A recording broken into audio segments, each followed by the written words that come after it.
ಹಾಸನ ಜಿಲ್ಲೆಯಲ್ಲಿ ಆತಂಕಕಾರಿ ರೀತಿಯಲ್ಲಿ ಹೃದಯಾಘಾತದಿಂದ ಸಾವನ್ನಪ್ಪೋ ಪ್ರಕರಣಗಳು ಹೆಚ್ಚಾಗ್ತಾ ಇರೋದ್ರಿಂದ ಜನಗಳು ಕೂಡ ಒಂದು ರೀತಿ ಭಯ ಮೂಡ್ಬಿಟ್ಟಿದೆ. ಹೀಗಾಗಿ ಆಸ್ಪತ್ರೆಗಳಿಗೆ ದೌಡಾಯಿಸೋ ಸಂಖ್ಯೆ, OPD ಪೇಷಂಟ್ಸ್ ಜಾಸ್ತಿ ಆಗ್ತಾ ಇದ್ದಾರೆ. OPD ಅಡ್ಮಿಷನ್ ರೇಟ್ ಜಾಸ್ತಿ ಆಗ್ತಾ ಇರೋದ್ರ ಬಗ್ಗೆ ಮಾಹಿತಿ ಸಿಗ್ತಾ ಇದೆ. ECG, ಎಕೋ, TMT ಮಾಡಿಸೋದಕ್ಕೆ ಜನ ಮುಗಿ ಬೀಳ್ತಾ ಇದ್ದಾರೆ.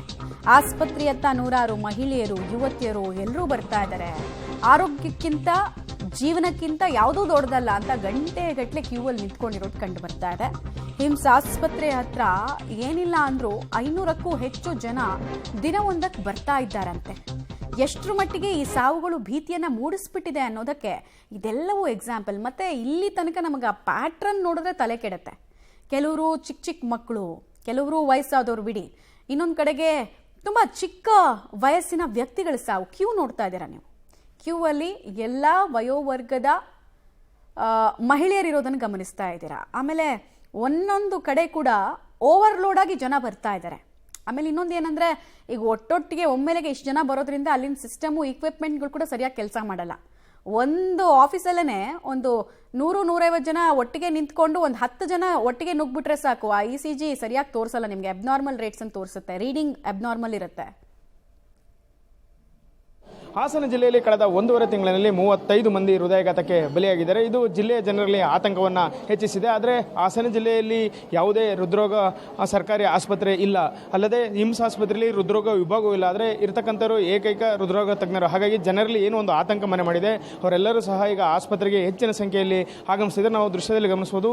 ಇದು ಹಿಮ್ಸ್ ಆಸ್ಪತ್ರೆಯ ಎಕೋ, TMT, ECG ಎಲ್ಲ ಪರೀಕ್ಷೆಗಳಿಗೂ ಸಹ ಜನರು ಸಾಕಷ್ಟು ಸಂಖ್ಯೆಯಲ್ಲಿ ಬಂದಿದ್ದಾರೆ. ಯಾಕೆಂದರೆ ಹೃದಯಾಘಾತ ಏನು ಪದೇ ಪದೇ ಪ್ರಕರಣಗಳು ಹೆಚ್ಚಾಗ್ತಿದೆ, ಅದರಿಂದ ಸಹಜವಾಗಿ ಎಲ್ಲರಲ್ಲೂ ಆತಂಕ ಮನೆ ಮಾಡಿದೆ. ಒಂದು ಚೂರು ಎದೇನೋ ಬಂದರೂ ಸಹ ಅವರು ಈಗ ಆಸ್ಪತ್ರೆಗಳಿಗೆ ಭೇಟಿ ಆಗ್ತಿದ್ದಾರೆ. ಹಾಗಾಗಿ TMT, ECG ಈ ವಿಭಾಗಗಳೇನಿಂದ ಅವೆಲ್ಲವೂ ಸಹ ಜನರಿಂದ ಭರ್ತಿಯಾಗಿವೆ. ಹಾಸನ ಜಿಲ್ಲೆಯಲ್ಲಿ ಸರ್ಕಾರಿ ಆಸ್ಪತ್ರೆಯಲ್ಲಿ ಇರ್ತಕ್ಕಂಥದ್ದು ಏಕೈಕ ಹೃದ್ರೋಗ ತಜ್ಞರು, ಅಲ್ಲದೆ ಹೃದ್ರೋಗ ವಿಭಾಗವೂ ಕೂಡ ಇಲ್ಲ.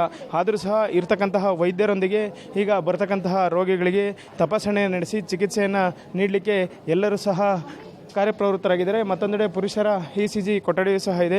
ಅಲ್ಲೂ ಸಹ ಸಾಕಷ್ಟು ಸಂಖ್ಯೆಯಲ್ಲಿ ಜನರು ಇರ್ತಕ್ಕಂಥದ್ದನ್ನ ಕಾಣ್ಬೋದು. ಯಾಕೆಂದರೆ ಹಾಸನ ಜಿಲ್ಲೆಯಲ್ಲಿ ಕಳೆದ 1.5 ತಿಂಗಳಲ್ಲಿ 35 ಮಂದಿ ಹೃದಯ ಆಘಾತಕ್ಕೆ ಬಲಿಯಾಗಿದ್ದಾರೆ. ಅದರಿಂದಾಗಿ ಜನರು ಒಂದು ರೀತಿ ಆತಂಕಕ್ಕೆ ಒಳಗಾಗಿದ್ದಾರೆ. ಈಗಾಗಲೇ ನೀವು ಮಹಿಳಾ ECG ವಿಭಾಗದಲ್ಲಿ ನೋಡ್ಬೋದು, ಸಾಕಷ್ಟು ಮಹಿಳೆಯರು ಹೃದಯ ತಪಾಸಣೆಗೆ ಬಂದಿದ್ದಾರೆ. ಯಾಕೆಂದರೆ ಅವರಿಗೆ ಕೆಲವರಿಗೆ ಚೆಸ್ಟ್ ಪೇನ್ ಇರ್ತದೆ, ಕೆಲವರು ಯಾವುದೇ ರೀತಿ ಮುನ್ನೆಚ್ಚರಿಕೆ ಕ್ರಮವಾಗಿ ತಪಾಸಣೆಯನ್ನು ಮಾಡಿಸ್ಕೋಬೇಕು. ಹಾಗಾಗಿ ಆಸ್ಪತ್ರೆಗೆ ಹೆಚ್ಚಿನ ಸಂಖ್ಯೆಯಲ್ಲಿ ಬಂದಿದ್ದಾರೆ. ನಾವೀಗ ಇಲ್ಲಿರ್ತಕ್ಕಂತಹ ಮಹಿಳೆಯರನ್ನ ಕೇಳೋಣ. ಮೇಡಮ್ ಹೇಳಿ, ಎಲ್ಲಿಂದ ಬಂದಿರೋ, ನಿಮ್ಗೆ ಏನು ಪ್ರಾಬ್ಲಮ್ ಆಗಿದೆ? ನಾವು ಸಕಲೇಶ್ಪುರ ಅಂತ ಹೊಸಕೊಪ್ಲು, ಅಲ್ಲಿಂದ ಬಂದಿದ್ದೀವಿ. ಎದೆ ನೋವು, ಜ್ವರ ಇದೆಲ್ಲ ಕಾಣಿಸ್ಕೊತೈತೆ, ಅದಕ್ಕಾಗಿ ಬಂದಿದ್ವಿ. ಎಷ್ಟೊತ್ತಿಂದ ಇಲ್ಲಿ ನಿಂತಿದ್ದಾರೆ ಮೇಡಮ್? ಸುಮಾರು ಹೊತ್ತಿಂದ ನಿಂತೀವಿ, ಇನ್ನೂ ಏನು ನಮ್ಮ ಇದು ಮಾಡೋಂಗಿಲ್ಲ. ಮತ್ತೊಬ್ಬರು ಇದ್ದಾರೆ. ಮೇಡಮ್ ಹೇಳಿ, ನೀವು ಏನಕ್ಕೋಸ್ಕರ ಬಂದಿರಿ, ಎಷ್ಟೊತ್ತಿಂದ ಇಲ್ಲಿ ನಿಂತಿದ್ದಾರೆ? ಸುಮಾರು ಒಂದು 1 ಅವರ್ ಆಯಿತು ಇಲ್ಲಿ ನಿಂತು. ಸೊ ಅದೇ ಸ್ವಲ್ಪ ಭಯ ಇದೆ, ಅದಕ್ಕೋಸ್ಕರ ಬಂದು ತೋರಿಸ್ಕೊತಾ ಇದ್ದೀವಿ. ನಿಮ್ಗೆ ಯಾವುದೇ ರೀತಿ ಎದೆ ನೋವು ಆ ಥರ ಏನಾರು ಇದೆ? ಇಲ್ಲೋ ನೀವೇ ಹೃದಯಾಘಾತ ಪ್ರಕರಣಗಳನ್ನು ಕೇಳಿ ಅಥವಾ ನೋಡಿ ನೀವು ಹಾಸ್ಪಿಟ್ಲಿಗೆ ಬಂದಿರಿ? ಅದೇ ಸರ್, ನ್ಯೂಸ್ ಎಲ್ಲ ನೋಡಿ ಸ್ವಲ್ಪ ನಮಗೂ ಭಯ ಆಗ್ತಿದೆ. ಸೊ ಮೊದಲೇ ಟೆಸ್ಟ್ ಮಾಡಿಸೋಣ ಅಂತ ಬಂದಿರಿ ಅಷ್ಟೇ. ಮತ್ತೊಬ್ಬರು ಮಹಿಳೆ ಇದ್ದಾರೆ. ಮೇಡಮ್ ಹೇಳಿ, ನೀವು ಏನಕ್ಕೋಸ್ಕರ ಬಂದಿದ್ದೀರಿ ಮೇಡಮ್? ಸರ್, ನನಗೂ 2 ದಿನ ಮುಂಚೆಯಿಂದ ಉಸಿರಾಡೋಕ್ಕೆ ಪ್ರಾಬ್ಲಮ್ ಆಗ್ತಿದೆ, ಬ್ರೀತಿಂಗ್ ಪ್ರಾಬ್ಲಮ್ ಆಗ್ತಾಯಿದೆ. ಅದು ನ್ಯೂಸ್ ಎಲ್ಲ ನೋಡಿ ಇನ್ನೂ ಟೆನ್ಷನ್ ಆಗಿ ಸ್ವಲ್ಪ ಕ್ಲಿಯರ್ ಮಾಡ್ಕೊಳ್ಳೋಣ ಏನು ಪ್ರಾಬ್ಲಮ್ ಅಂತ ತೋರಿಸ್ಕೊಳ್ಳೋಕೆ ಬಂದಿದ್ವಿ ಸರ್. ತುಂಬ ಹೊತ್ತಿಂದ ನಿಂತಿದ್ದೀವಿ, ಅಲ್ಲಿ ಬಿಲ್ಲಿಗೂ ಅಲ್ಲೂ ಕ್ಯೂ ಇಲ್ಲೂ ಕ್ಯೂ, 2 ಅವರ್ಸಿಂದ ನಿಂತಿದ್ದೀವಿ ಸರ್. ಮತ್ತೊಬ್ಬರು ಮಹಿಳೆ ಹೇಳಿ ಮೇಡಮ್, ನೀವು ಯಾವ ಊರಿಂದ ಬಂದಿದ್ದೀರಾ? ಇಲ್ಲಿ ಎಷ್ಟೊತ್ತಿಂದ ನೀವು ಈ ಕ್ಯೂನಲ್ಲಿ ನಿಂತಿದ್ದೀರಾ? ನಾವು ಒಂದು 1/2 ಅವರ್ ಆಯಿತು ಬಂದು. ನಾವು ಅರಳಿಯಿಂದ ಬಂದಿರೋದು. ನಮಗೆ ಎದೆ ನೋವು ಇದೆ, ಅದಕ್ಕೋಸ್ಕರ ಅಲ್ಲಿ ಹಾಸ್ಪಿಟಲಿಂದ ಇಲ್ಲಿ ಕಳಿಸಿದ್ದಾರೆ, ಇಲ್ಲಿ ಬಂದಿದ್ದು. ಇದು ಜಿಲ್ಲೆಯಲ್ಲಿ ಹೃದಯಾಘಾತ ಪ್ರಕರಣಗಳು ಏನು ಹೆಚ್ಚಿಗೆ ಆಗ್ತಾ ಇದೆ. ಹಾಗಾಗಿ ಜನರು ಆಸ್ಪತ್ರೆಯತ್ತ ಹೆಚ್ಚಿನ ಸಂಖ್ಯೆಯಲ್ಲಿ ಬರ್ತಿದ್ದಾರೆ. ಕೆಲವರಿಗೆ ಎದೆ ನೋವು ಇದ್ದರೆ, ಇನ್ನು ಕೆಲವರಿಗೆ ಆ ರೀತಿಯ ಲಕ್ಷಣಗಳು ಇರ್ಬೋದೇನೋ ಅನ್ನೋ ಒಂದು ಆತಂಕದಿಂದ ಅವರೆಲ್ಲರೂ ಸಹ ಈಗ ಸರ್ಕಾರಿ ಆಸ್ಪತ್ರೆ ಮುಂದೆ ಈಗ ಇಲ್ಲಿನ ಇರ್ತಕ್ಕಂಥ RH ಹೋದಂತಹ ಪ್ರವೀಣ್ ಅವರು ಇದ್ದಾರೆ. ಅವ್ರನ್ನ ಮಾತಾಡ್ತಾರೆ. ಸರ್ ಹೇಳಿ ಸರ್, ಈಗ ಹೆಚ್ಚಿನ ಸಂಖ್ಯೆಯಲ್ಲಿ ಜನರು ಬಂದಿದ್ದಾರೆ, ಅವ್ರಿಗೆ ECG ಇರ್ಬೋದು, ಎಕೋ ಇರ್ಬೋದು, ಅವನ್ನೆಲ್ಲವೂ ಕೊಡಲಿಕ್ಕೆ ಯಾವ ರೀತಿ ಕ್ರಮಗಳನ್ನು ಕೈಗೊಂಡಿದ್ದಾರೆ? ಹಾಗೆ ಹೌದು. ಈಗ ನಮಗೆ ಪ್ರತಿನಿತ್ಯ ಇದಕ್ಕಿಂತ ಮುಂಚೆ 1 ತಿಂಗಳಿಂದ ಮುಂಚೆ ಪ್ರತಿನಿತ್ಯ ನಮಗೆ ಒಂದು 40-45 ಪುರುಷರಿಗೆ ECG, 40-45 ಸ್ತ್ರೀಯರಿಗೆ ECG ಮಾಡ್ತಾಯಿದ್ದು. ಈಗ ಲಾಸ್ಟ್ 15 ದಿನಗಳಲ್ಲಿ ನಂಬರ್ ದ್ವಿಗುಣಗೊಂಡಿದೆ. ಈಗ ಹತ್ತತ್ರ ನೆನೆ ನಮಗೆ 90-95 ಪುರುಷರಿಗೆ, ಒಂದು 95 ಮಹಿಳೆಯರಿಗಾಗಿದೆ. ಸೊ ಲೋಡ್ ಡಬಲ್ ಆಗಿದೆ. ಅದಕ್ಕೆ ಬೇಕಾದ ವ್ಯವಸ್ಥೆನೂ ಮಾಡ್ಕೊಂಡಿದ್ದೀವಿ. ಇನ್ನೊಂದು ರೂಮ್ಗಳನ್ನು ಇ ಸಿ ಜಿಗೆ ಏನು ಫೆಸಿಲಿಟಿ ಬೇಕೋ ಅದು ಮಾಡ್ಕೊಂಡಿದ್ವಿ. ಬಟ್ ಜನಗಳಲ್ಲಿ ಇ ಸಿ ಜಿನ ತುಂಬ ಹೊರಗೆ ಬಂದು ಪ್ರಿಸ್ಕ್ರೈಬ್ ಮಾಡೋದು ಬೇಡ.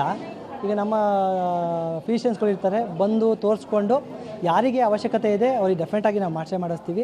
ಜನಗಳಲ್ಲಿ ಆತಂಕ ಪಡೋದು ಬೇಡ ಇದು. ಯಾಕೆಂತಂದರೆ ಇದು ಕಾರ್ಡಿಯಾಕ್ ಡಿಸೀಸಸ್ ಏನಿದೆ ಅದು ಒಂದು ಆನುವಂಶಿಕವಾಗಿ ಬಂದಿದ್ರೂ ಆ ಥರ ಇರ್ತವೆ. ಮತ್ತು ನಮ್ಮಲ್ಲಿ ಜೀವನ ಶೈಲಿಗಳಲ್ಲಿ ಏನಾದರೂ ನಮ್ಮಲ್ಲಿ ಈಗ ಆಲ್ಕೋಹಾಲು, ಸ್ಮೋಕಿಂಗು, ಸ್ಟ್ರೆಸ್ಸು ಇಂಥದ್ದವರಿಗೆ ನಾವು ಸ್ಕ್ರೀನಿಂಗ್ ಮಾಡ್ತೀವಿ. ಅದು ಬಿಟ್ಟು ಸ್ವಲ್ಪನೇ ಏನೋ ಚಿಕ್ಕ ಪುಟ್ಟ ಸಿಮ್ಟಮ್ಸ್ಗಳು ಬಂದು ಇ ಸಿ ಜಿ ಮಾಡಿಸಿ, ಎಕೋ ಮಾಡಿಸಿ ಅಂತೇಳಿ ಮಾಡೋಕ್ಕೆ ಬರಲ್ಲ. ಸೊ ಎಕೋ ಬೇಕು ಅಂದರೂ ಫಸ್ಟ್ ಇ ಸಿ ಜಿ ಮಾಡ್ತೀವಿ. ಇ ಸಿ ಜಿಲಿ ಏನಾದರೂ ಬದಲಾವಣೆ ಕಂಡ್ರೆ ಮಾತ್ರ ಎಕೋ ಮಾಡಿಸೋದು. ಎಕೋದಲ್ಲಿ ಏನಾದರೂ ಬದಲಾವಣೆ ಕಂಡ್ರೆ ಮಾತ್ರ ಟಿ ಎಮ್ ಟಿ ಮಾಡಿಸುವಂಥ ಪದ್ಧತಿ ಇರೋದು. ಹಾಗಾಗಿ ಜನಗಳೆಲ್ಲ ಏನು ಕೇಳ್ಕೊಳ್ಳೋದು ಅಂತ ಡೆಫಿನೆಟಾಗಿ ನಿಮಗೆ ಆತಂಕ ಇದ್ದರೆ ನಮಗೂ ಅರ್ಥ ಆಗುತ್ತೆ. ಅದನ್ನು ನಮ್ಮಲ್ಲಿ ಏನು ಫೆಸಿಲಿಟೀಸ್ ಬೇಕೋ ಅದು ಮಾಡ್ಕೊಂಡಿದ್ದೀವಿ. 24/7 ನಮ್ಮ ಕ್ಯಾಶುಯಾಲಿಟಿಲೂ ನಮ್ಮ ಇ ಸಿ ಜಿ ವ್ಯವಸ್ಥೆ ಇದೆ. ಇಲ್ಲಿಯೂ ನಮಗೆ ಇವಾಗ ಒಂದು ಪುರುಷರಿಗೆ ಒಂದು ಮಹಿಳೆಯರಿಗೆ ಮಾಡಿದ್ದೀವಿ. ಅದಲ್ಲದೆ ಇನ್ನೊಂದನ್ನು ನಾವು ಆಲ್ರೆಡಿ ಪ್ಲ್ಯಾನ್ ಮಾಡ್ಕೊಂಡಿದ್ದೀವಿ. ಸೋಮವಾರದಿಂದ ಜಾಸ್ತಿ ರೋಗಿಗಳು ಬಂದರೂ ನಾವು ಅದಕ್ಕೆ ತಯಾರಿ ಮಾಡ್ಕೊಂಡಿದ್ದೀವಿ. ಸರ್, ಈಗ ಸಹಜವಾಗಿ ಹೃದಯಘಾತ ಪ್ರಕರಣಗಳು ಜಾಸ್ತಿ ಆಗಿದೆ. ಇಲ್ಲಿ ಬರ್ತಕ್ಕಂಥವ್ರಿಗೆ ಹೃದಯಘಾತ ಸಂಬಂಧಿ ಕಾಯಿಲೆಗಳಿದೆ ಅಥವಾ ಒಂದು ರೀತಿ ಬೈಕ್ ಬರ್ತಾ ಇದ್ದಾರೆ ಸರ್. ನೀವೀಗ ಇರೋದೇ ಒಬ್ಬರೇ ಹೃದ್ರೋಗ ತಜ್ಞರು ಹಿಮ್ಸ್ ಆಸ್ಪತ್ರೆಯಲ್ಲಿ. ಹಾಗೆ ಅವ್ರನ್ನೆಲ್ಲರೂ ಸಹ ಈಗ ಅವರಿಗೆ ಪರೀಕ್ಷೆ ಮಾಡಲಿಕ್ಕೆ ಚಿಕಿತ್ಸೆ ನೀಡಲಿಕ್ಕೆ ಯಾವೆಲ್ಲ ರೀತಿಯ ಸಿದ್ಧತೆ ಮಾಡ್ಕೊಂಡಿದ್ದಾರೆ ಸರ್? ಹೌದು, ನಮ್ಮಲ್ಲಿ ಇವಾಗ ಕಾರ್ಡಿಯಾಲಜಿಸ್ಟ್ ಒಬ್ಬರು ಇದ್ದಾರೆ. ಬಟ್ ನಮಗೆ ಅದಕ್ಕೆ ಬೇಕಾಗಿರೋಂಥ ಸಪೋರ್ಟ್ ಇಲ್ಲ. ಯಾಕೆಂದರೆ ನಮಗೆ ಕ್ಯಾತ್ಲೆ ಬೇಕು. ಈಗ ಕಾರ್ಡಿಯಾಲಜಿಸ್ಟು ನೋಡಿ ಪೇಷಂಟ್ಗೆ ಏನು ಸಮಸ್ಯೆ ಇದೆ ಅಂತ ನೋಡ್ಬೋದು. ಮತ್ತು ಏನು ಮೆಡಿಸಿನ್ಸ್ಗಳಲ್ಲಿ ಟ್ರೀಟ್ ಆಗುವಂಥದ್ದಾದರೆ ಮೆಡಿಸಿನ್ ಕೊಟ್ಟು ಕ್ಯೂರ್ ಮಾಡ್ಬೋದು. ಬಟ್ ಎಂಜಿಯೋಗ್ರಾಮ್ ಮಾಡಬೇಕು, ಎಂಜಿಯೋಪ್ಲಾಸ್ಟಿ ಮಾಡಬೇಕು ಅಂದರೆ ಅಂಥ ರೋಗಿಗಳನ್ನ ನಾವು ಮೈಸೂರು ಜಯದೇವ ಅಥವಾ ಬೆಂಗಳೂರು ಜಯದೇವಗೆ ರೆಫರ್ ಮಾಡ್ತಾ ಇದ್ದೀವಿ. ಹಾಗಾಗಿ ಪ್ರಿಲಿಮಿನರಿಯಾಗಿ ಏನು ಪೇಷಂಟ್ ಸ್ಟೇಬಲ್ ಮಾಡಬೇಕಾಗಿರೋ ಅದಕ್ಕೆ ಅವಶ್ಯಕತೆ ಇರುವ ಮಾತ್ರೆಗಳಾಗಲಿ ಅದಕ್ಕೆ ಬೇಕಾಗಿರೋ ಕನ್ಸ್ಯೂಮರ್ಸ್ಗಳಲ್ಲಿ ನಮ್ಮ ಆಸ್ಪತ್ರೆ ಲಭ್ಯ ಇದೆ. ಅದ್ರ ಬಗ್ಗೆ ಜನಗಳು ಏನು ಗಾಬರಿ ಪಡೋ ಅವಶ್ಯಕತೆ ಇಲ್ಲ.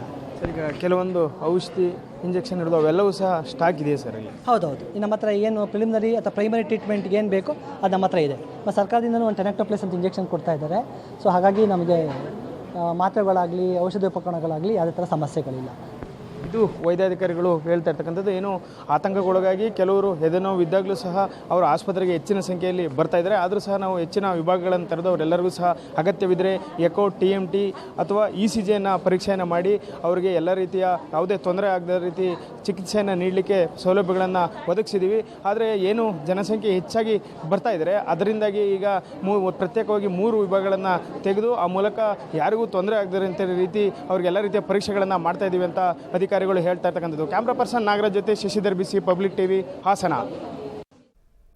ಸೊ ಹಾಸನದಲ್ಲಿ ಪ್ಯಾನಿಕ್ ಮೋಡ್ಗೆ ಒಳಗಾಗಿದ್ದಾರೆ ಜನ. ಅಂದರೆ ಆತಂಕ ಎಲ್ಲಿ ನೋಡಿದ್ರು ಕೂಡ ಯಾವಾಗ ನಮ್ಗೆ ಏನಾಗುತ್ತೋ ಅನ್ನುವಂಥ ಆತಂಕದಲ್ಲಿ ಒಮ್ಮೆಲೆಗೆ ಬರ್ತಾ ಇದ್ದಾರೆ ಆಸ್ಪತ್ರೆಗಳಿಗೆ. ಬಟ್ ಅಲ್ಲಿ ಟ್ರೀಟ್ಮೆಂಟ್ ಕೊಡೋದಕ್ಕೆ, ಚೆಕ್ ಮಾಡೋದಕ್ಕೆ, ಟೆಸ್ಟ್ ಮಾಡೋದಕ್ಕೂ ವೈದ್ಯರ ಕೊರತೆ ಎದ್ದು ಕಾಣಿಸ್ತಾ ಇದೆ.